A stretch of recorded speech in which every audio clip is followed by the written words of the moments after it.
Good morning students. हमारा topic चल रहा था टेंसर। इसके अंदर हमने प्रीवियस लेक्चर में कॉन्ट्रावेरिएंट टेंसर और कोवेरिएंट टेंसर को पढ़ लिया था।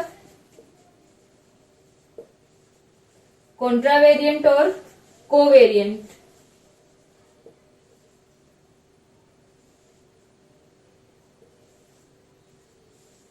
जहां पर हमने पढ़ा था कि कॉन्ट्रावेरिएंट टेंसर को हम सुपरस्क्रिप्ट की फॉर्म में लिखते हैं और कोवेरिएंट टेंसर में हम इंडाइसेस को सबस्क्रिप्ट की फॉर्म में लिखते हैं। इसके अलावा हमने मिक्स्ड टेंसर को भी डिफाइन किया था कि मिक्स्ड टेंसर के अंदर हम सुपरस्क्रिप्ट और सबस्क्रिप्ट दोनों की फॉर्म में इंडाइसेस को लिखेंगे। तो इसके अंदर हम आज के लेक्चर में हम डिस्कस करेंगे कि हमारा जो मिक्स्ड टेंसर होता है, मिश्रित प्रदिश होता है, उसको हम किस प्रकार से लिखते हैं, उसकी जो रैंक होगी वो हम कैसे डिफाइन करते हैं। तो आज के हम लेक्चर में मिक्स्ड टेंसर को पढ़ते हैं।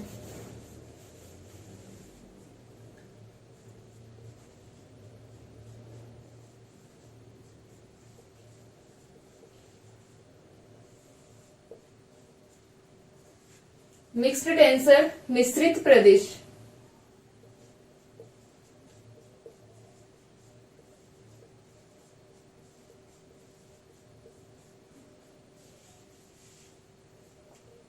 मिश्रित प्रदिश को हम मूर्धांक और जो हमारा सुपरस्क्रिप्ट या सबस्क्रिप्ट है दोनों की फॉर्म में लिखेंगे। तो हम लिख सकते हैं कि मिश्रित प्रदिश में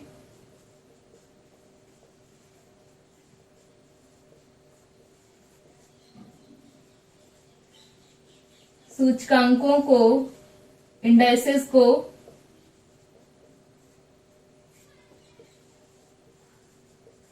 मूर्धांक, सुपरस्क्रिप्ट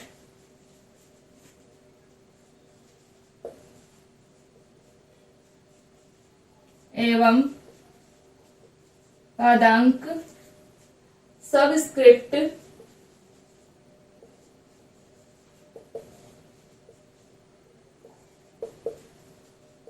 दोनों के रूप में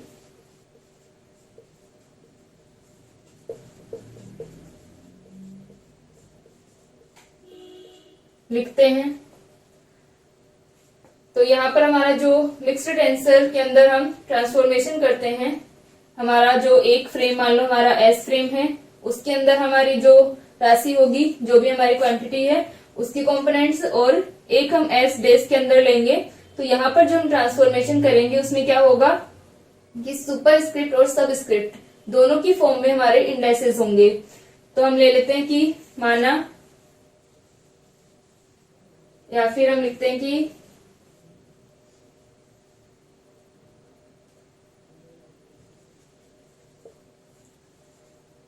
एक्स म्यू निर्देश तंत्र में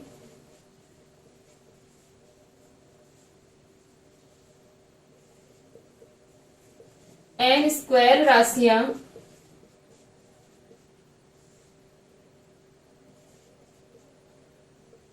ए आई जे, जहां पर आई और जे दोनों के मान क्या होंगे, 1 to n होंगे। तो ये टोटल हमारे पास में कितनी राशियां होंगी, n स्क्वायर राशियां होंगी, क्योंकि i भी हमारी 1 से लेकर n तक और j भी हमारी 1 से लेकर n तक होगी। n स्क्वायर राशियां ए आई जे अन्य निर्देश तंत्र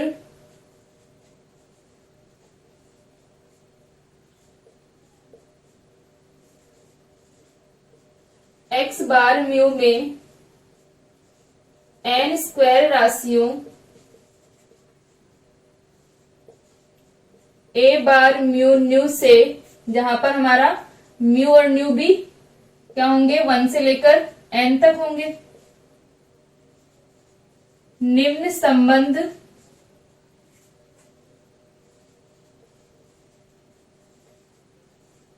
द्वारा संबंधित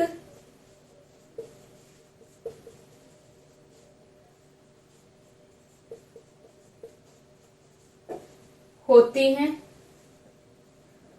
तो यहां पर जो हमारा ये रिलेशन हम डिफाइन करेंगे वो क्या होगा, एक मिक्स्ड टेंसर के लिए रिलेशन होगा। तो हम लिख सकते हैं कि ए बार म्यू न्यू,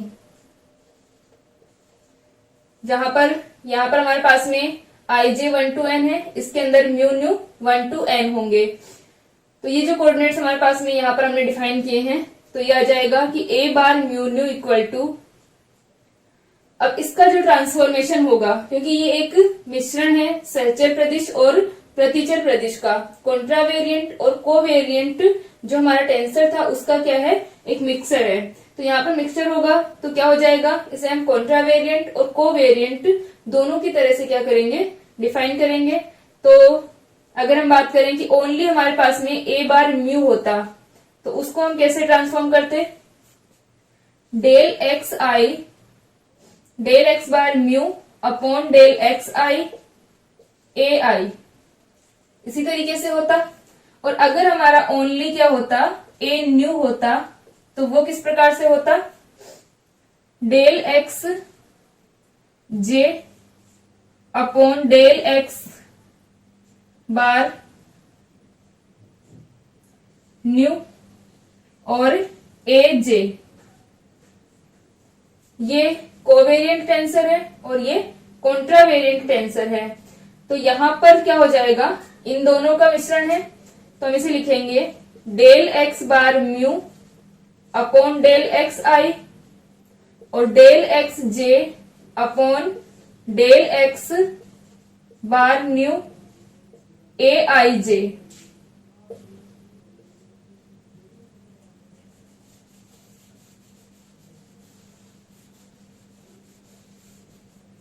और म्यू और न्यू का मान 1 to n होगा। तो ये हमारा क्या कहलाता है, मिश्रित प्रदिश कहलाता है। होती हैं तो इसे मिश्रित प्रदिश, मिक्स्ड टेंसर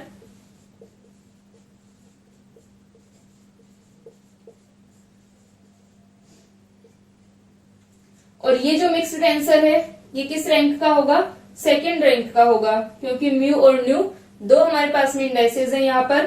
तो ये क्या है, द्वितीय कोटि का मिश्रित प्रदिश है। ठीक है, यह है द्वितीय कोटि का सेकंड रैंक का मिश्रित प्रदिश है। आगे अब हम डिफाइन करें उच्चतर कोटि के, हाई रैंक के जो हमारे मिक्स्ड टेंसर होंगे, तो हम ले लेते हैं कि हमारे पास में ए आई जे के या म्यू न्यू जो भी हम ले रहे हैं, यहाँ पर हम हायर ऑर्डर के ये जो टेंसर होंगे उसको डिफाइन करते हैं। इसको लिख लो एक बार।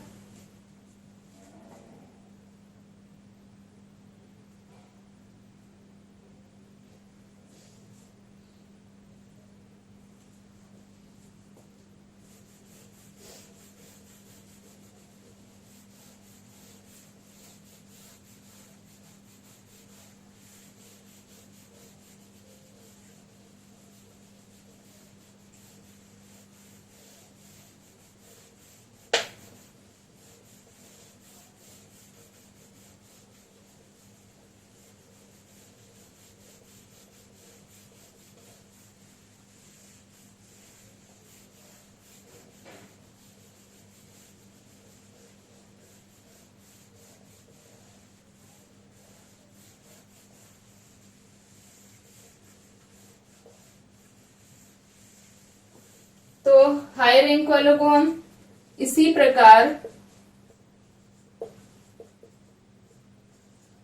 उच्चतर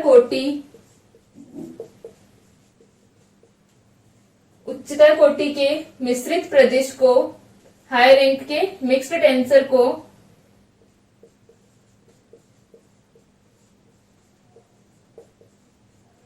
प्रदिश को निम्न प्रकार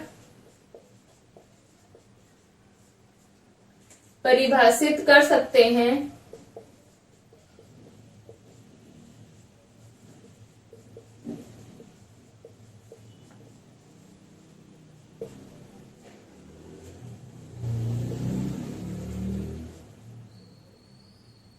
ए बार आई जे के एल एम इक्वल टू, यहां पर हमारे पास में क्या है, एक हमारा जो फ्रेम है उसके अंदर हमारी जो राशियां हैं उनको हमने डिफाइन किया है ए बार आई जे के एल एम, और इसी प्रकार जो हमारा एस फ्रेम होगा उसके अंदर P Q r s t. तो इनके अंदर हमारा जो ट्रांसफॉर्मेशन होगा वो किस प्रकार से होगा, यानी हम मिक्स्ड टेंसर को कैसे डिफाइन करेंगे, ए बार आई जे के एल एम इक्वल टू, ये जो तीनों सुपर स्क्रिप्ट वाले हैं कॉन्ट्रा वेरिएंट की तरह डेल एक्स बार आई, डेल एक्स बार जे और डेल एक्स बार के, और ये दोनों एल और एम कोवेरिएंट की तरह डेल एक्स बार एल और del x bar m, p Q r s t. तो पी क्यू आर हमारे सुपरस्क्रिप्ट वाले कॉन्ट्रा वेरिएंट की तरह, तो ये हो जाएगा del x p, del x q, del x r, और इसे हम लिख सकते हैं डेल एक्स एस और डेल एक्स टी। तो यहां पर अपने पास में क्या हो गया, एक मिश्रित हमारा प्रदेश है मिक्स्ड टेंसर, और इसकी रैंक कितनी है, टोटल नंबर ऑफ इंडेसेस यहां पर कितने हैं अपने पास में 5 है, तो इसकी रैंक कितनी होगी 5 होगी। तो यहां पर हम लिख सकते हैं कि यह है 5th रैंक का या पंचम कोटि का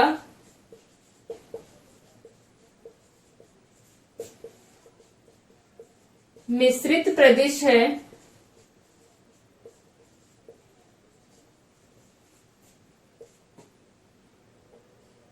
मिश्रित प्रदेश में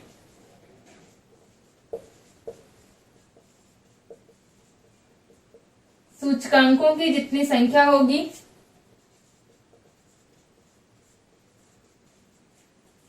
किसी भी हम प्रदेश में क्या करते हैं कि जितने नंबर ऑफ इंडेसेस होते हैं वो ही क्या होती है उसकी रैंक होती है, कोटि होती है। प्रदेश में सूचकांकों की संख्या के बराबर उसकी कोटि होती है।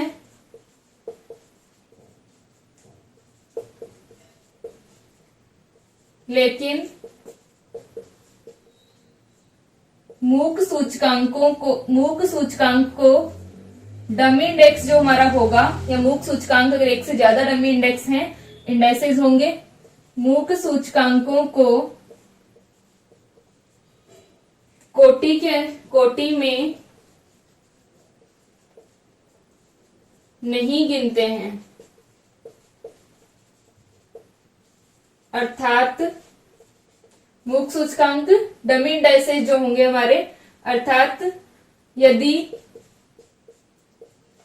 ए P Q R R T है तो क्या होगा, आर टी है तो इसमें आर क्या है, मूक सूचकांक है, डमी इंडेक्स है।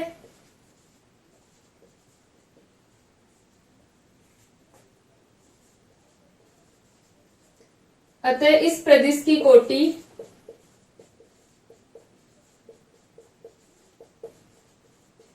कितनी होगी, 3 होगी।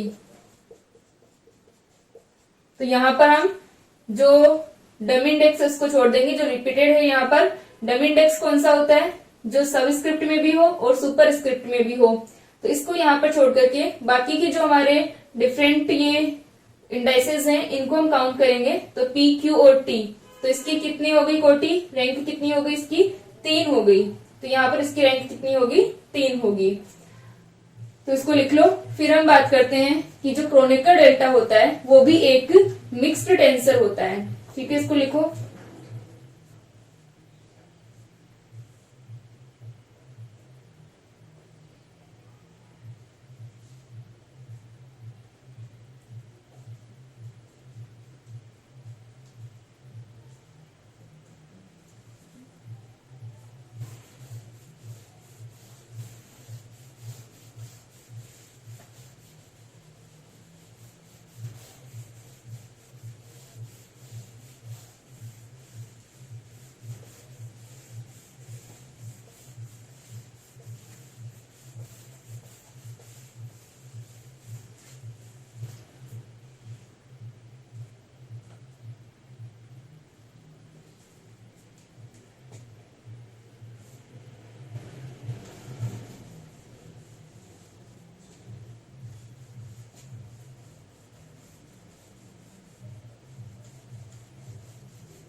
तो अगर हम क्रोनिकल डेल्टा को लिखें तो क्रोनिकल डेल्टा क्या है, यानी मिश्रित प्रदेश क्या होगा, क्रोनिकल डेल्टा की फॉर्म में लिखा जा सकता है।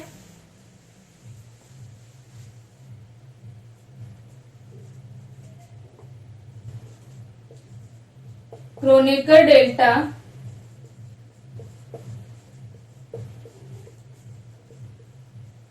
मिश्रित प्रदेश के रूप में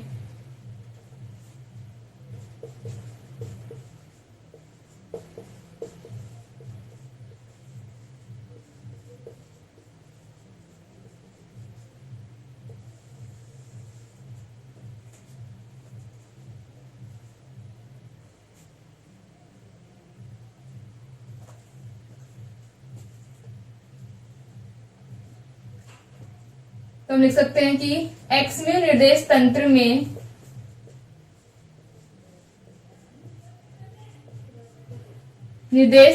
में मिश्रित प्रदेश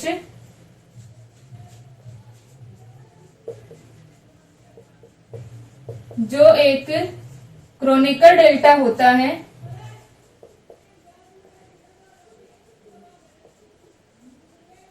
क्रोनिकल डेल्टा होता है को निम्न विशेषता के साथ परिभाषित कर सकते हैं।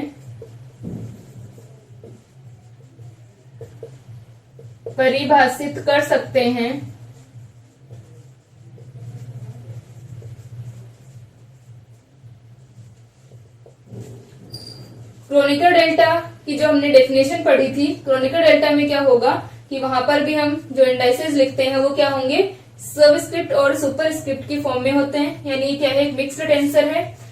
तो यहाँ पर हम देखते हैं कि जो क्रोनिकल डेल्टा होगा, डेल्टा आई जे, इसे हम क्या लिख सकते हैं, del x I upon del x जे, क्योंकि डेल्टा आई जे हमारे पास में, इसे हम del x I upon del x जे लिख सकते हैं। और ये जो हमारा del x I upon del x जे हमने लिखा है, इसका अस्तित्व कब होगा, जब आई इक्वल टू जे होगा, क्योंकि एक्स आई और एक्स जे एक ही फ्रेम के क्या हैं, कोऑर्डिनेट्स हैं, और एक ही फ्रेम के कोऑर्डिनेट्स हैं, यानी ये डिपेंडेंट नहीं है, आश्रित नहीं है, तो अनाश्रित चर हैं। तो इसका मतलब अगर हम एक्स आई को एक्स जे के रिस्पेक्ट में डिफरेंशिएट कर रहे हैं तो वैल्यू क्या होगी, 0 होगी। तो हम लिख सकते हैं कि चूंकि एक्स आई तथा एक्स जे स्वतंत्र चर हैं, एक ही निर्देश तंत्र के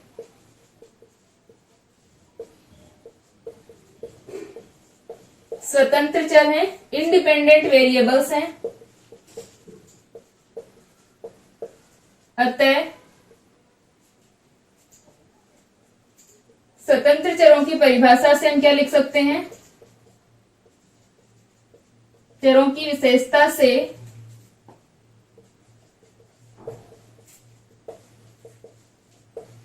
इंडिपेंडेंट वेरिएबल्स के लिए क्या होगा, अगर आई और जे इक्वल है, यानी हम एक्स आई को एक्स आई के रिस्पेक्ट में पार्शियल डेरिवेटिव कर रहे हैं, तब तो इसकी वैल्यू 1 होगी, वरना इसकी वैल्यू 0 होगी। तो हम क्या लिख सकते हैं, del x I upon del x J equal to 1 जब आई इक्वल टू जे, और 0 जब आई नॉट इक्वल टू जे।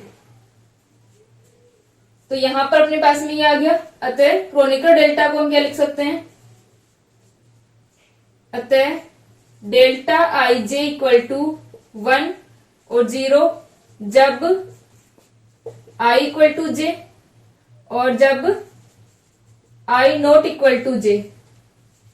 तो ये हमारी क्रोनिकल डेल्टा की डेफिनेशन आती है कि क्रोनिकल डेल्टा क्या होगा, आई और जे जब इक्वल हैं तब 1 होगा, और आई नॉट इक्वल टू जे है तब 0 होगा।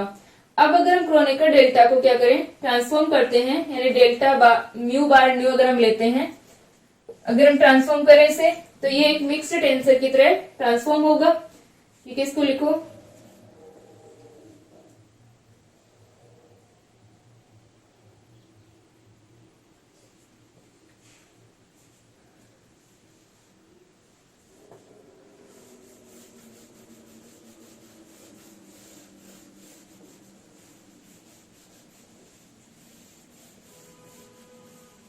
तो इसके लिए हम लिख सकते हैं कि माना यह एक द्वितीय कोटि के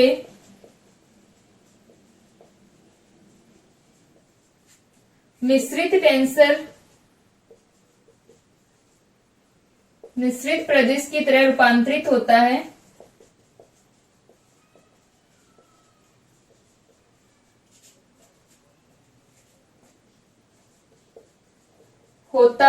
तो क्या होगा, delta bar mu nu equal to, हमने एस और एस डेस हमारे जो फ्रेम है ये हमने एस डेस के फ्रेम के अंदर और एस फ्रेम के अंदर हमारा क्या है, डेल्टा आई जे है। तो डेल्टा बार म्यू न्यू को हम कैसे लिख सकते हैं, del x bar mu upon del x i, और ये हमारे कोऑर्डिनेट्स किस में है, एस फ्रेम में, और ये हमारे कोऑर्डिनेट्स किस में है, एस डेस फ्रेम में। तो इनके बीच में जो रिलेशन होगा वो किस प्रकार होगा, delta bar mu nu del x bar mu upon del x i और del x j upon del x bar nu, और इधर आ जाएगा हमारा डेल्टा आई जे। ठीक है, अब डेल्टा आई जे इसका मान हमारा कब 1 होता है, जब आई इक्वल टू जे हो।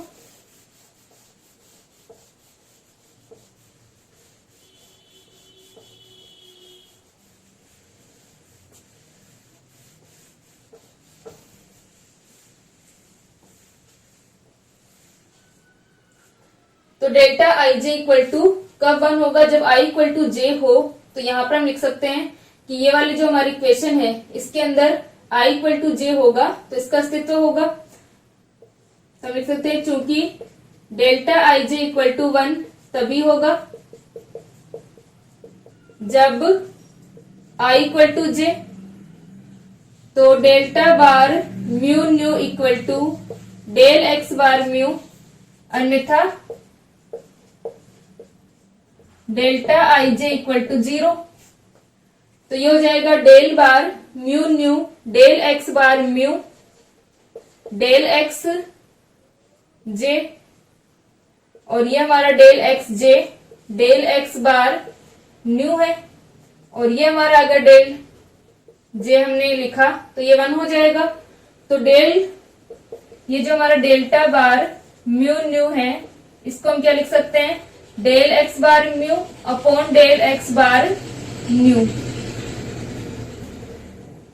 ये हमने मिक्स्ड टेंसर को लिखा। मिक्स्ड टेंसर को किस प्रकार परिभाषित करते हैं, डेल्टा बार म्यू न्यू और del x bar mu upon del x आई, ये हमारे एस बेस फ्रेम में और ये एस फ्रेम में कोऑर्डिनेट्स हैं।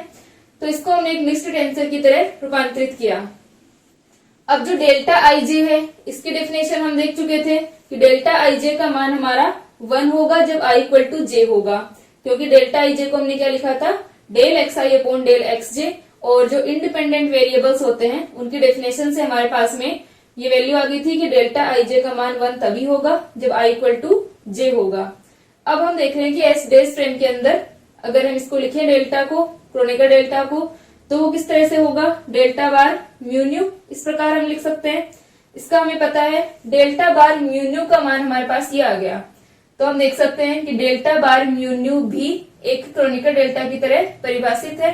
ठीक है, इसका मतलब ये जो ट्रांसफॉर्मेशन हमने यहाँ पर किया था वो भी क्या है, एक क्रोनिकल डेल्टा की तरह परिभाषित हुआ है। तो क्रोनिकल डेल्टा जो है वो क्या होगा, एक मिक्स्ड टेंसर होगा, क्योंकि जब हमने इसको मिक्स्ड टेंसर की तरह लिखा तो ये क्या है, क्रोनिकल डेल्टा को ही डिफाइन कर रहा है। तो यहां से हम देख सकते हैं कि delta bar mu nu equal to del x bar mu और डेल एक्स बार न्यू। तो चूंकि एक्स बार म्यू तथा एक्स बार न्यू स्वतंत्र चर हैं, अतः उपरोक्त समीकरण का अस्तित्व तभी होगा या स्वतंत्र चरों की परिभाषा से स्वतंत्र चरों की इंडिपेंडेंट वेरिएबल की प्रॉपर्टी से, विशेषता से, ये क्या आ जाएगा, del x bar mu upon del X nu equal to 1 जब म्यू इक्वल टू न्यू और इक्वल टू 0 जब mu not equal to nu. तो क्रोनिकल डेल्टा जो हमने डेल बार म्यू न्यू लिखा है उसका मान क्या आ गया, 1 और 0 की फॉर्म में आ जाएगा।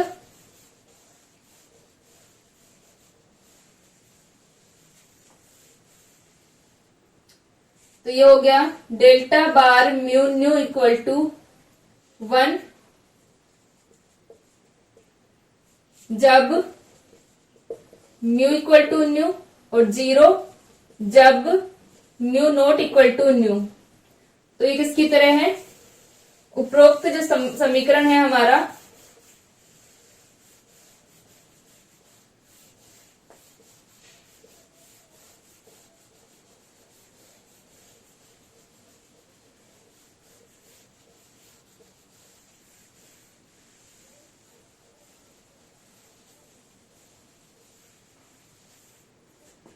तो हम लिख सकते हैं कि उपरोक्त परिभाषा क्रोनेकर डेल्टा डेल आई जे की तरह है, अतः डेल्टा आई जे एक द्वितीय कोटि का मिश्रित प्रदेश है।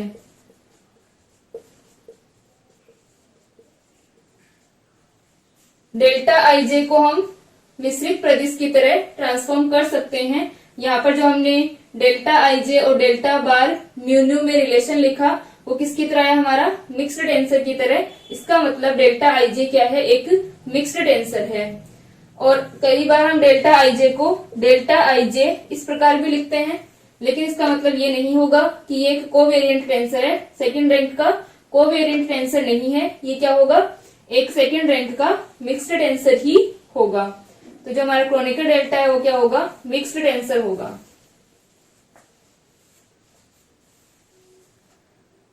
तो ये अपने तीनों टाइप्स हो गए जो हमने टेंसर डिफाइन कर रहे थे हम। हमारा कॉन्ट्रावेरिएंट, सेकंड हमारे पास में कोवेरिएंट और थर्ड क्या था?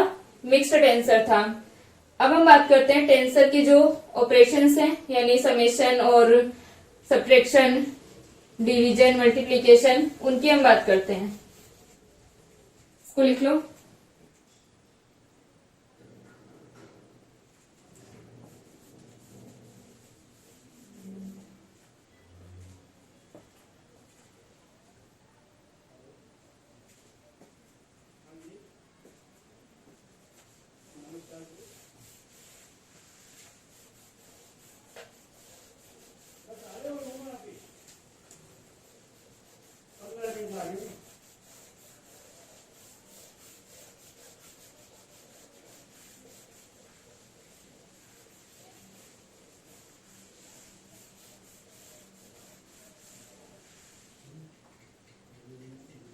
अब हम बात करते हैं फंडामेंटल ऑपरेशन ऑफ टेंसर्स।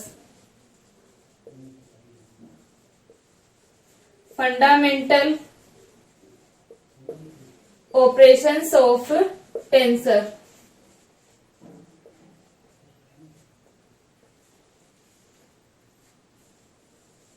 इसमें हम सबसे पहले डिफाइन करते हैं समेशन को, योग को। जो हमारे टेंसर हैं उनके अंदर योग को हम कैसे लिखेंगे?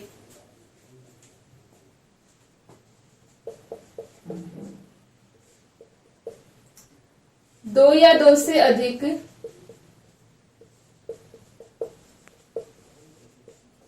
दो या दो से अधिक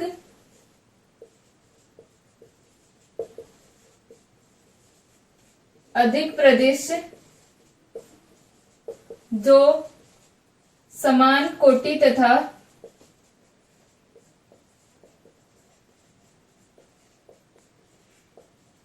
प्रारूप के हैं का योग भी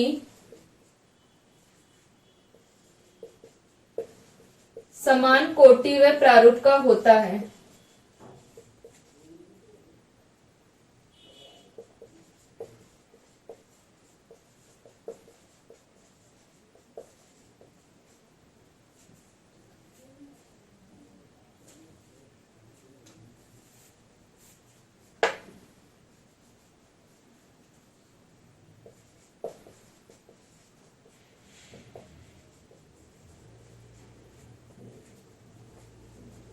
तो यहाँ पर हम लोग डिफाइन कर रहे हैं कि जो समेशन होगा टेंसर का, उसमें क्या होगा कि हमारे पास में दो या दो से ज्यादा टेंसर है जो कि सेम रैंक और टाइप के हैं, ठीक है।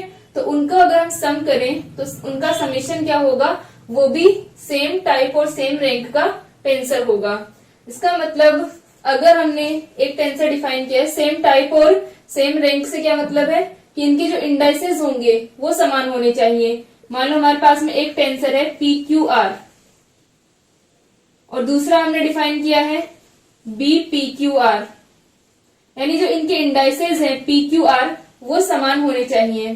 तो इनका समेशन क्या होगा, A P Q R plus B P Q R equal to C P Q R. तो यहां पर हम देख सकते हैं कि जो हमारा ए पी क्यू आर है वो तृतीय कोटि का क्या है, मिश्रित प्रदिश है। थर्ड रैंक का क्या होगा, ये मिक्स्ड टेंसर है। बी पी क्यू आर भी क्या है, थर्ड रैंक का मिक्स्ड टेंसर है। तो इनका जो सम होगा वो भी थर्ड रैंक का मिक्स्ड टेंसर होगा। ये हम प्रूव करते हैं अभी कि क्या इनका सम भी थर्ड रैंक का मिक्स्ड टेंसर होता है। तो सम कब होगा टेंसर का कि जब हमारे पास में क्या है, समान रैंक यानी सेम इंडाइसेस होने चाहिए दोनों टेंसर के अंदर। जिनका भी हम सम कर रहे हैं, चाहे दो हो या दो से ज्यादा हो, उनकी जो इंडाइसेस हैं वो समान होने चाहिए, ठीक है। समान रैंक और प्रारूप से हमारा मतलब है सेम इंडाइसेस से।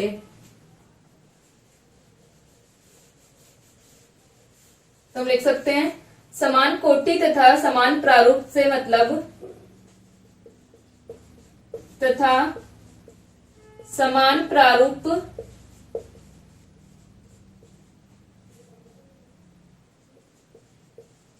मतलब सूचकांकों के समान होने से है, इंडाइसेस सेम होनी चाहिए। तो हम लिख सकते हैं कि माना ए पी क्यू आर एक तृतीय कोटि का मिश्रित प्रदिश है, मिक्स्ड टेंसर है थर्ड रैंक का, तथा बी पी क्यू आर अन्य तृतीय कोटि का मिश्रित प्रदिश है,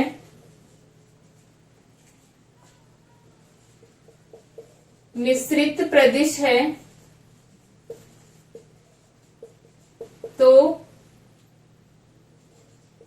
ए P Q R plus B P Q R equal to C P Q R भी तृतीय कोटि का मिश्रित प्रदिश होगा।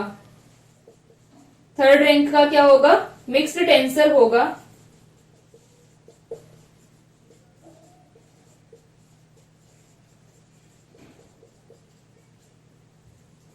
तो अब हमें प्रूव करना है कि क्या C P Q R mixed tensor होगा थर्ड रैंक का। हमने ये ले लिया कि हमारा जो ए है वो थर्ड रैंक का मिक्स्ड टेंसर है, बी भी थर्ड रैंक का मिक्स्ड टेंसर है। हमें इसको प्रूव करना है। तो हम किस तरह से प्रूव करेंगे, हम ये चेक करेंगे कि क्या ये एक मिक्स्ड टेंसर की तरह ट्रांसफॉर्म होता है। यानी सी पी क्यू आर हमारे पास में कोई टेंसर है, अन्य निर्देश तंत्र में मान लो हमारे पास में क्या है, सी बार म्यू न्यू, या हम सी बार ये म्यू न्यू और आर कुछ भी हम यहाँ पर ले लें, आर यहाँ पर है हम लेमडा ले लें, ठीक है। तो इनके बीच में जो ट्रांसफॉर्म हो वो किसकी तरह होना चाहिए, एक मिक्स्ड टेंसर की तरह होना चाहिए। तब क्या हो जाएगा, हम ये प्रूव कर सकते हैं कि ये एक थर्ड रैंक का मिक्स्ड टेंसर होगा, ठीक है। इसको लिखो।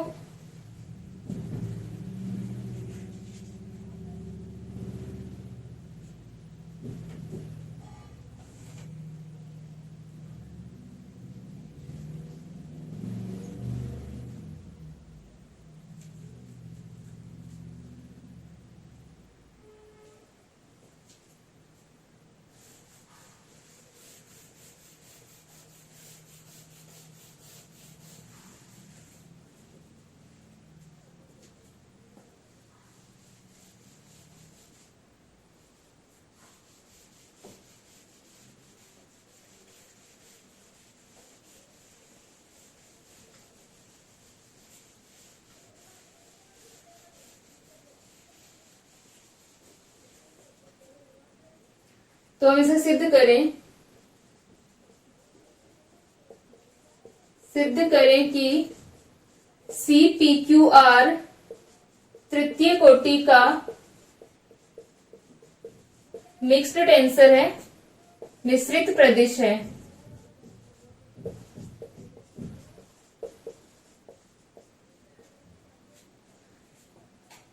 तो इसका प्रूफ क्या होगा? हमारे पास में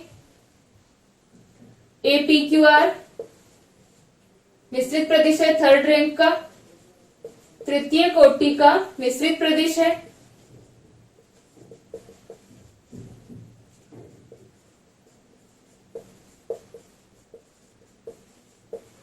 तो क्या हो जाएगा? अतः A bar IJ K equal to, यानी इस APQR को हम क्या कर सकते हैं, एक थर्ड रैंक मिक्स्ड टेंसर की तरह लिख सकते हैं। तो किस प्रकार से रूपांतरित होगा? A बार IJ K, ये हमारे क्या होंगे, S डेस फ्रेम के अंदर कोऑर्डिनेट्स की फॉर्म में। तो A bar IJ K equal to del x bar I upon del x P, del x bar J upon del x Q और del x R upon del x bar K, और यह आ जाएगा APQR। इसी प्रकार B के लिए लिख सकते हैं हम, क्योंकि B भी क्या है, एक मिक्स्ड टेंसर है। इसी प्रकार क्या हो जाएगा, B bar IJ K equal to del x bar I upon del x P, del x bar J upon del x Q और del x R upon del x bar K। तो यह आ जाएगा APQ BPQR। इन दोनों को हम सम कर दें, हमारे पास जो इक्वेशन 1 और 2 है, तो इनका सम करने पर 1 + 2 क्या हो जाएगा, A बार IJK प्लस का B bar IJK equal to, ये तो कॉमन आ जाएगा दोनों में से, तो del x bar I upon del x P, del x bar J upon del x Q और del x R upon del x bar K, और ये हो जाएगा APQR प्लस का BPQR। तो यहां से हम देख सकते हैं कि इनका जो सम है वो एक नई टेंसर को यहाँ पर डिफाइन कर रहा है, यानी इनके सम को हम क्या लिख सकते हैं, C की फॉर्म में लिख सकते हैं, और वो भी हमारा क्या रहेगा, एक थर्ड रैंक का टेंसर होगा। तो यहां पर हम लिख सकते हैं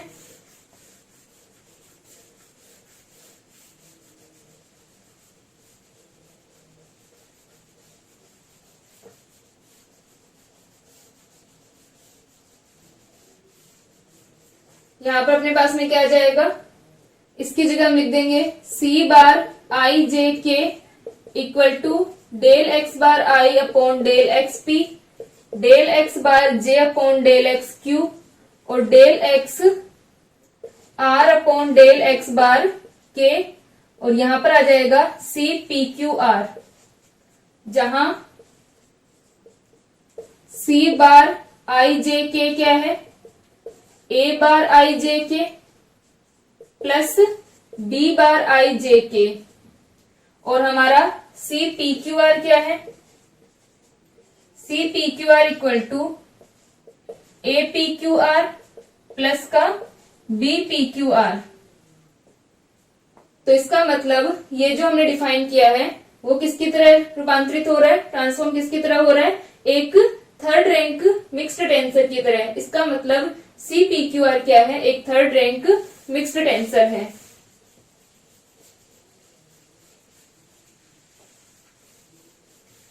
तो हम यहां से लिख सकते हैं समीकरण 3 से